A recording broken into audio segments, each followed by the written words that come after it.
Followers இது திரைச்சாரல். இன்னைக்கு நம்ம இந்த வீடியோவில் எதை பற்றி பார்க்க போகிறோம்னு சொன்னால், பிஆர் பந்துலு தயாரித்து அதிக லாபத்தை அள்ளி கொடுத்த 4 படங்கள் அப்படிங்கிற வார்த்தை தான் இப்போ நம்ம இந்த வீடியோவில் பார்க்க போகிறோம்.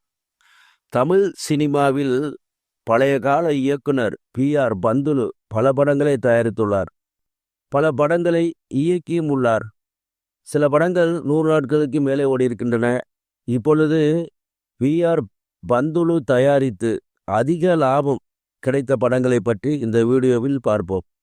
முதலில் சபாஷ் மீனா, சிவாஜி சரோஜாதேவி, சந்திரபாபு நடித்த படம்.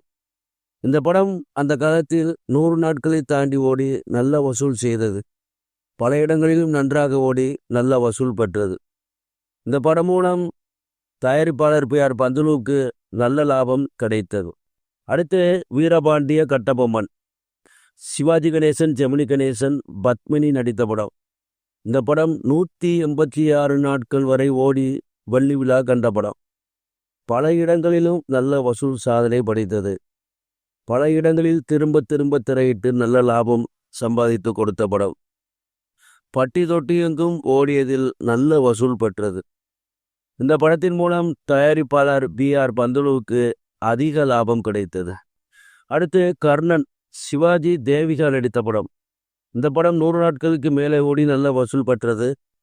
ஆசியாவின் மாபெரும் தியேட்டரான மதுரை தங்கம் தியேட்டரில் 100 நாட்கள் ஓடி சாதனை படைத்தது. பல இடங்களிலும் நன்றாக ஓடி நல்ல வசூல் பெற்றது. இந்த படத்தின் மூலம் தயாரிப்பாளருக்கு நல்ல லாபம் கிடைத்தது. ஆனால் இந்த படத்தினுடைய தயாரிப்பு செலவுகள் மிக அதிகமாக இருந்ததாக அந்த காலங்களில் பத்திரிகைகளில் செய்திகள் வந்தன. அடுத்து 1000ல் ஒருவன், எம்ஜிஆர் ஜெயலலிதா நடித்த படம். இந்த படம் 105 நாட்கள் வரை ஓடி பல இடங்களிலும் நல்ல வசூல் செய்தது. திரும்ப திரும்ப திரையிட்டதில் நல்ல லாபம் கிடைத்தது. பல ஊர்களிலும் நன்றாக ஓடி வசூல் செய்தது. இந்த படம் தயாரிப்பாளர் பிஆர் பந்துலுவுக்கு நல்ல லாபம் கிடைத்தது. இன்னும் சில படங்கள் இருந்தாலும் அந்த படங்கள் எல்லாம் இந்த படங்களுக்கு பின்னர் தான் லாபத்தில் வருகின்றன.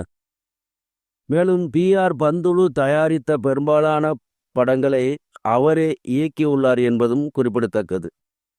சரி வாஸ், இந்த கண்டனத்துடன் முடிகிறது. அடுத்து ஒரு நல்ல கண்டனை சந்திக்கிறேன். நன்றி.